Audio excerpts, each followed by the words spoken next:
So the question is, when another Christian is really causing harm in the way they're representing God, do I still need to treat them with grace and equal dignity?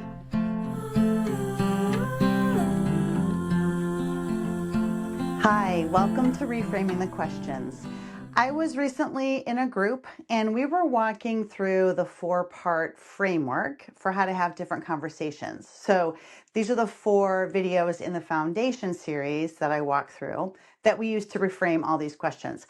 And so this was a live and a group of people who were all really passionate about this. And one person started to say, wait a second, this equal value, equal dignity, in terms of other Christians who I think are harming our expression in the world, our witness in the world, Christians who I think are communicating God is a certain way that he definitely is not.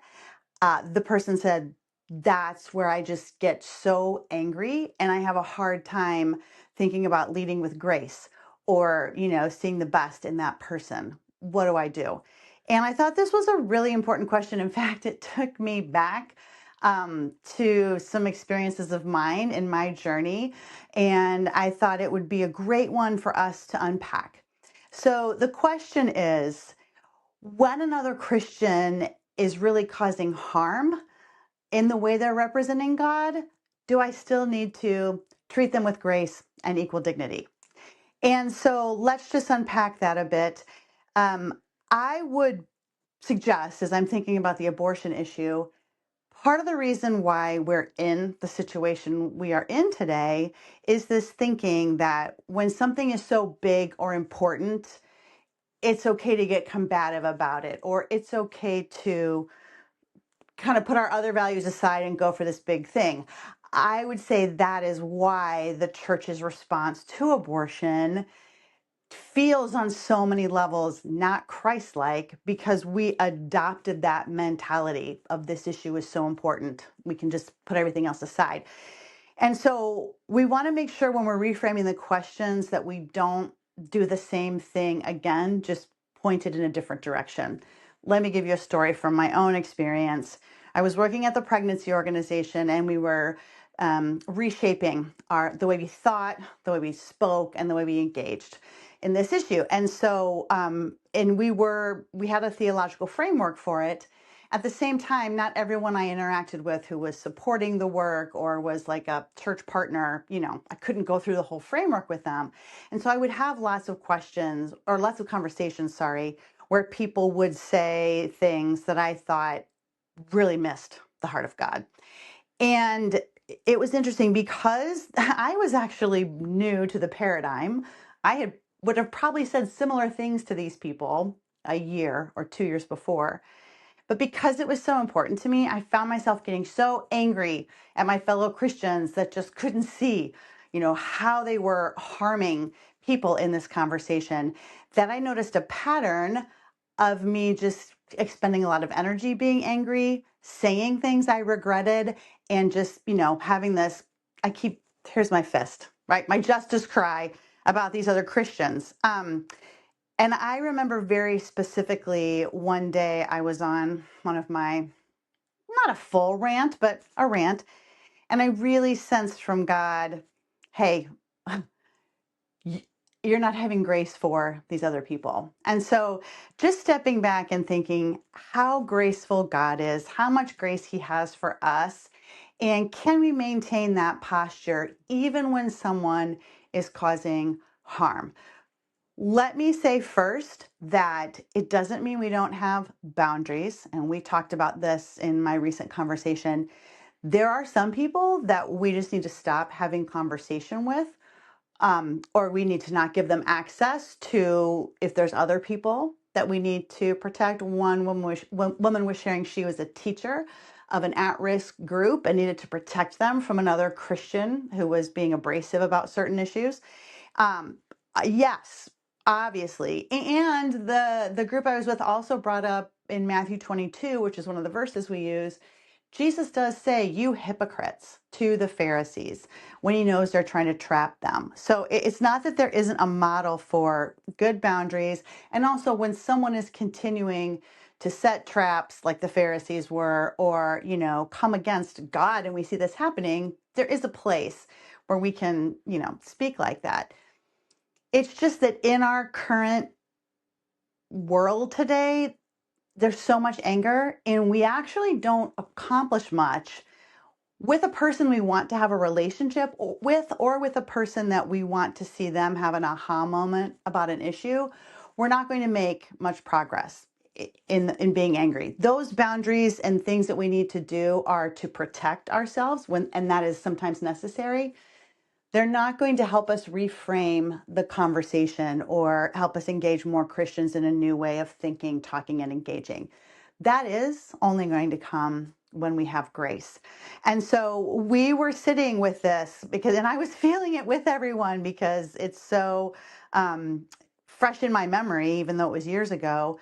What does that look like? And one of the ways we talked about having grace for people is to, when we get that feeling, when they say something that we so disagree with, and we get that we're self-protective feeling, either for ourselves or what they're saying about God, is to take a breath when we get that feeling and ask them a question back and to really start to unpack. You said, I don't, you said you think people who have abortion should go to jail. Let's say it's something like that. Or, you think God thinks they should go to jail. Can we talk about this a little bit? Can you tell me more about that? And we were talking even as a group of the importance in their story and how they got to that place. So tell me why you think this, or was there something that happened in your life where you believe this? And just a genuine curiosity, even though our blood may be boiling, to find out where that person's coming from. Because a lot of times we won't know if they're a safe person to keep having a conversation with. We won't know if we have to set some boundaries until we know more about what we heard. And sometimes I've had this happen. When I ask a clarifying question, the person will say, "Oh, man, no, that's not what I meant to say." And they'll re-explain it in different language where I'm like, "Okay, that's much less damaging. Let's talk about that." So first is curiosity, a question. And then saying the truth back to them doesn't mean we're not walking in grace. So we've unpacked Jesus being grace and truth personified and how that stands in opposition to the law. And we were talking about a really great way is to bring up Jesus. Bring him up. I mean, there's not a Christian of any denomination or political affiliation that doesn't think our primary purpose on earth is to know and reflect Jesus, right? In all that we do and say. And so going back to him and his stories, so if someone had said this, about to jail, say, I'm curious, when we look at Jesus in the Gospels, when he's talking to people who are in struggle or in a vulnerable situation, what does he usually do? Because I'm struggling to find an example where he would put someone in jail. And then there might be other things that the person says back, and then we can say, "Oh, that's interesting. I do have a question about that. Tell me what you think about this." So you can kind of flow with the questions, with the examples of Jesus, all the while taking deep breaths. And I'm saying this from experience, taking deep breaths and literally saying in the moment, "God, what should I say? God, can you give me a question? God, I'm completely out of my depth here. And God, I'm angry." Because last thing I'll say is just to validate this feeling in a lot of us, it is good and right to want God to be seen for who he is. And so we do not want to lose that or become passive about that. In fact, I think that's a problem today is not enough Christians are thinking about that. So I love that people are thinking about that. It's just that the way we want to bring that about is always on our part going to need to be in line with Jesus, with who he is. And that's really where the rubber meets the road with this framework is when it's hard, when someone's really making me angry, when I'm really confused, can I stay connected to Jesus, think about the framework that we're using for these questions, and have a new way to think, even as I'm talking with someone, a fellow believer who I think really could be harming the name of Christ. The principles still apply. And then from there, he will give us wisdom once we've had that conversation. Is this person safe? Do I continue this? Are there other steps I need to take? Always with the posture and the ethos of Jesus.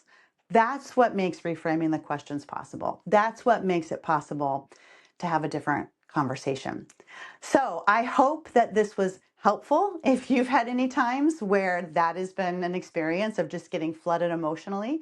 And thank you for joining us. We release these videos every Thursday. And so please subscribe and we will let you know when the next one drops, and we'll look at more tough questions that we can reframe together.